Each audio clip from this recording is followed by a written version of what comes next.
Super കൺമണി സീരിയലിൻ്റെ ഏറ്റവും പുതിയ എപ്പിസോഡ് റിവ്യൂയിലേക്ക് എല്ലാ കൂട്ടുകാർക്കും സ്വാഗതം. അങ്ങനെ ധനലക്ഷ്മി കട്ടക്കലിപ്പിലാണ്. ഇനി ആർക്കും ഇന്നത്തെ ദിവസം ഇനി ഫുഡ് ഉണ്ടാക്കത്തില്ലെന്ന് മാത്രമല്ല, ഞാൻ തന്നെ ഉണ്ടാക്കി എനിക്കുള്ള ആവശ്യത്തിന് വേണ്ടി മാത്രം കഴിക്കുമെന്നും പറഞ്ഞുകൊണ്ട് ധനലക്ഷ്മി അകത്തോട്ട് ദേഷ്യത്തോടെ പോകുന്നുണ്ട്. ആ സമയം ധനലക്ഷ്മി പോയ സമയത്താണെങ്കിൽ ധനലക്ഷ്മി ഇന്ന് ഇവിടെ ഫുഡ് ഉണ്ടാക്കിയെന്ന് പറയുന്ന കാര്യം സത്യമാണോ എന്നറിയാൻ എല്ലാവരോടും ചോദിക്കുന്നുണ്ട്.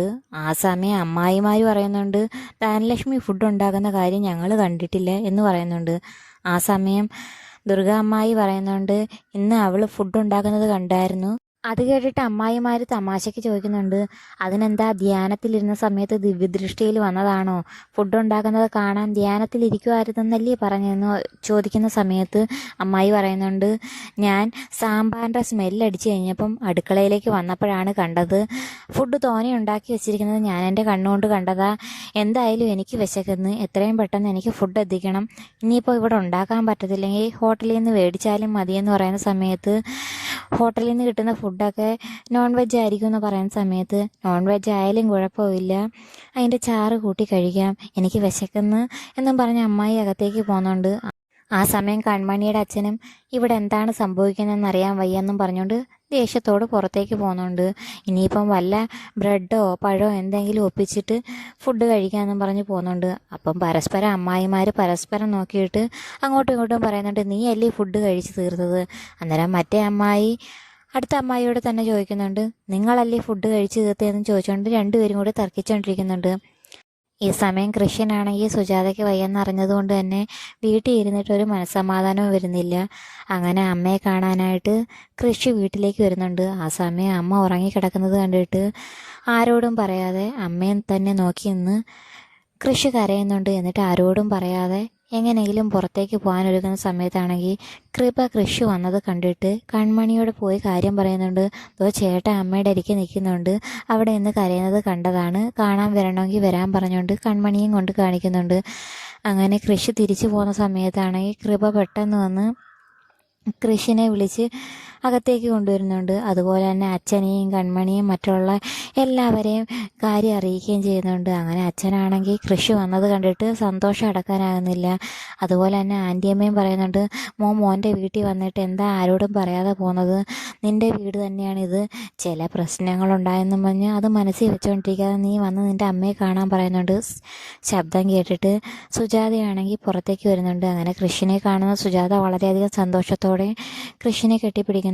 ആ സമയം കൃഷിനും സന്തോഷവും കണ്ണീരും എല്ലാം കൂടി വരുന്നുണ്ട്.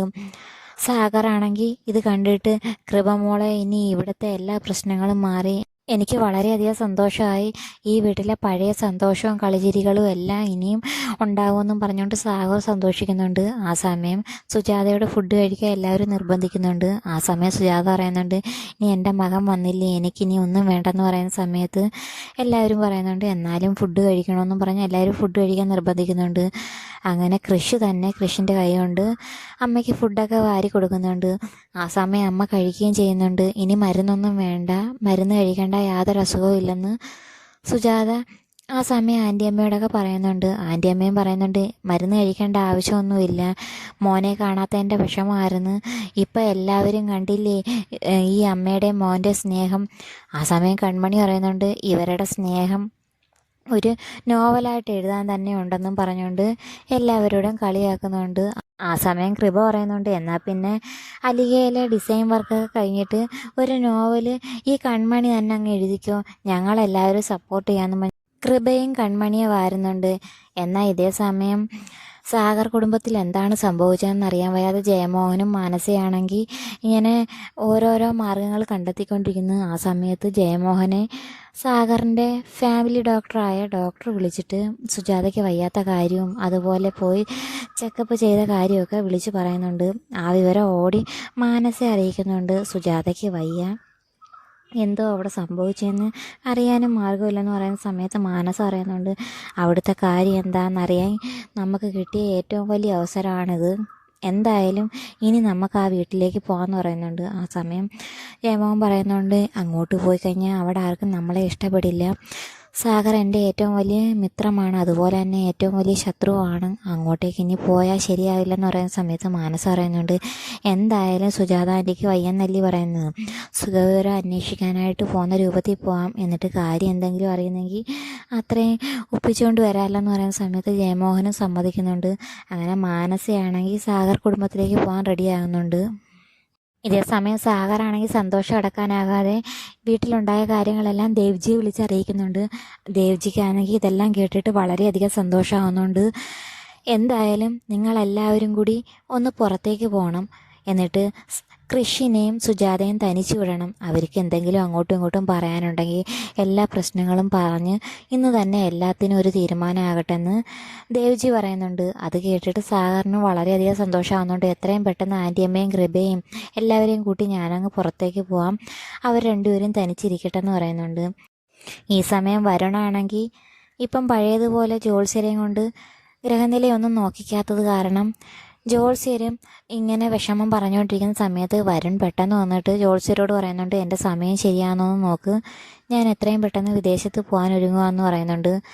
അതൊട്ടും ഇഷ്ടപ്പെടാത്ത ജോത്സ്യർ പറയുന്നുണ്ട്, സമയം ഒട്ടും ശരിയല്ല, കടൽ കടന്നുള്ള യാത്ര ഇപ്പോൾ സാറിന് ഒട്ടും നല്ല സമയമല്ല, അവിടെ പോയ പ്രശ്നങ്ങളുണ്ടാവുമെന്ന് പറയുന്ന സമയത്ത് വരുൺ പറയുന്നുണ്ട്, ഇവിടുത്തെ പ്രശ്നങ്ങളിൽ നിന്ന് എങ്ങനെയെങ്കിലും മുക്തി നേടണമെങ്കിൽ എങ്ങോട്ടെങ്കിലും പോയാൽ പറ്റൂ എന്ന് പറയുന്ന സമയത്ത് അവർ രണ്ടുപേരും പറയുന്നുണ്ട്, അവർക്ക് രണ്ടുപേർക്കും പാസ്പോർട്ട് ഇല്ലെന്ന്.